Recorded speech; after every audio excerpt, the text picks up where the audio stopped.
Hey, this is just going to be a follow-up video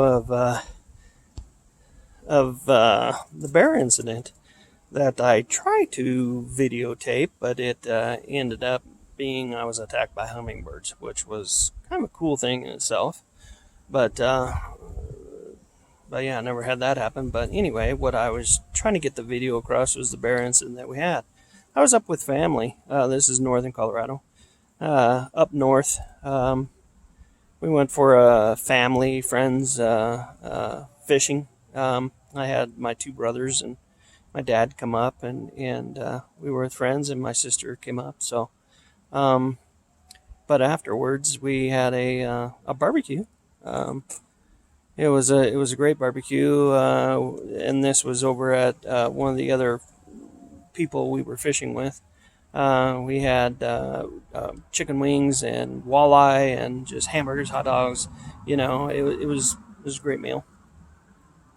But I brought a couple camp chairs, so we could all sit in. And of course, people sitting in those camp chairs, eating, walleye or even, the chicken wings or whatever, probably got a little bit on the chairs or whatever. But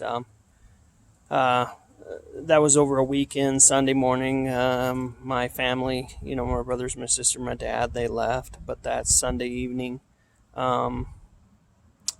it was apparent that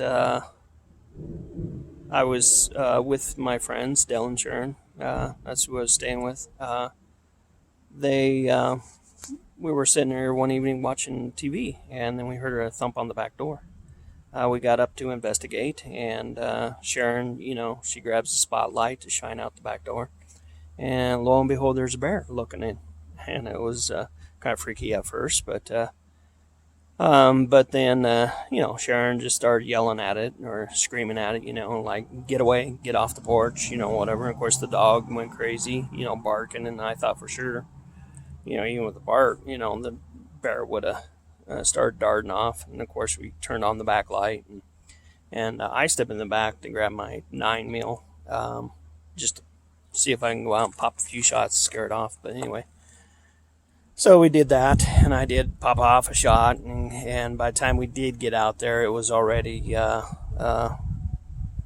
going off into the backyard.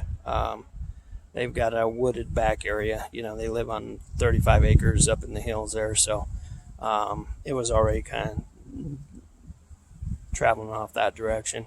But anyway, in further investigation, Dale and I were out there with our spark lights, and Dale, he was checking out my truck, and my boat, which was on the back of my, truck, hitched on, and just to make sure the bear didn't get in it. Well, in further investigation, he seen one of my camp chairs laying out on the ground, kind of like what you see here.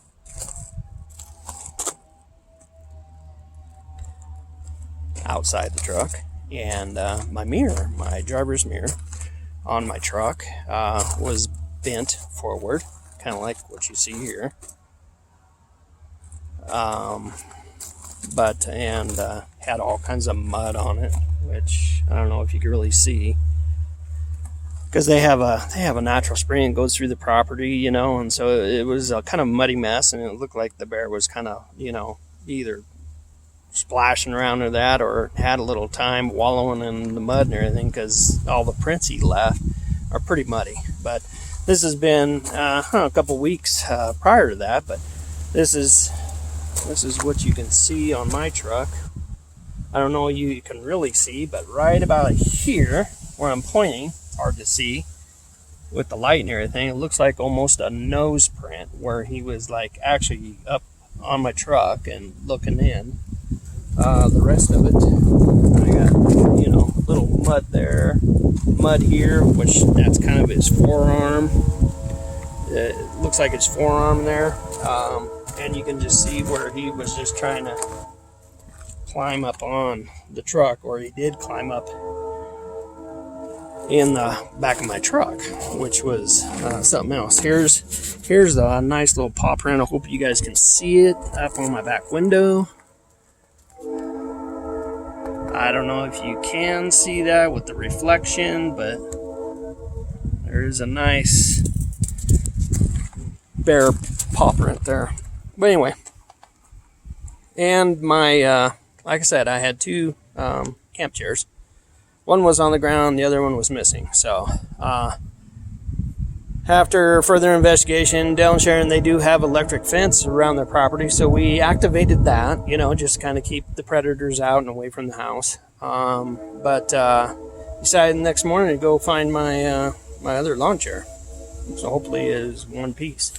So the next day, yeah, we did actually go out and search, and we did find my chair. It was in the willows, probably 200 yards away from the house. So this bear actually grabbed my chair, drug it all the way out there, and really didn't do anything to it. Matter of fact, here it is.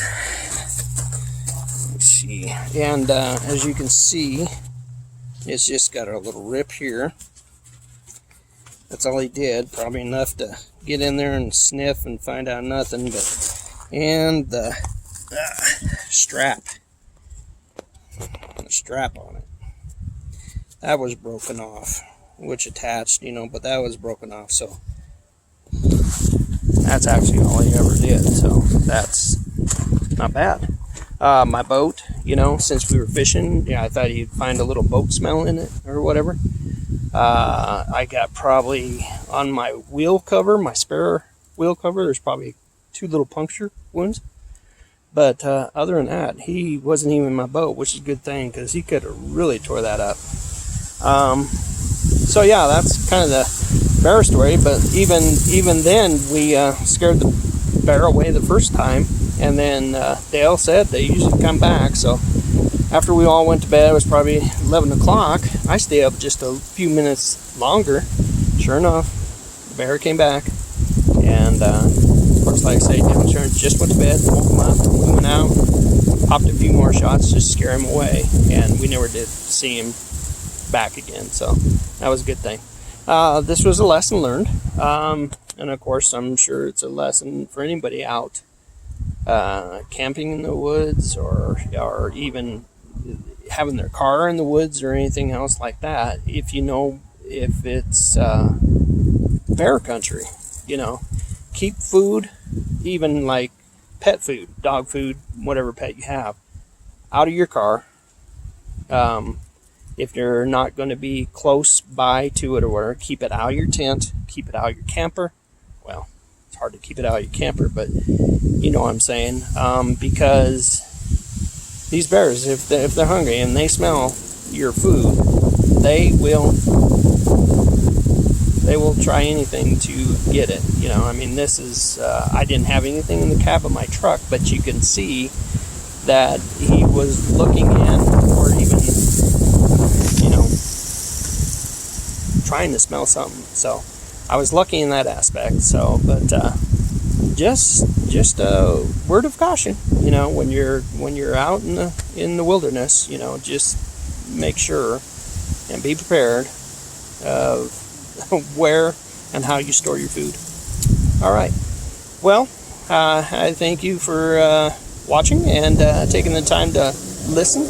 And yeah, and if you're out in the woods, let's all be safe. All right.